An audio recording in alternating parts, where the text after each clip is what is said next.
In today's video, I'm going to teach you how to fix Monopoly Go crashing.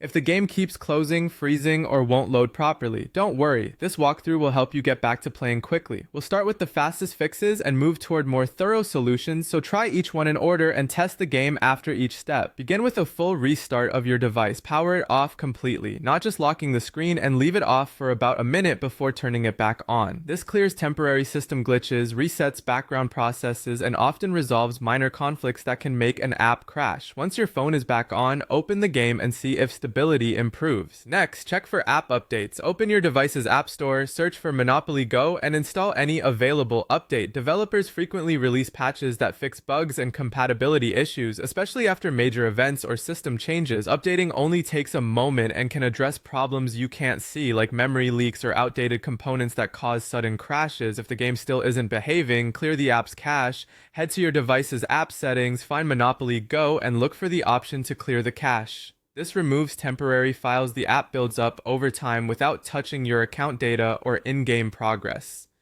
It's a safe way to clear out corrupted or bloated files that can slow the app or cause it to close unexpectedly. After clearing the cache, reopen the game and check if performance improves. If crashes continue, reinstall the app for a clean start. Before uninstalling, make sure your game progress is linked to an account within the game's settings. Linking ensures your profile, level, and purchases are saved to the cloud, so nothing is lost. Once you've confirmed your account is linked, uninstall Monopoly Go from your device. Then return to your app store, download it again, and open the game. Sign back in using the same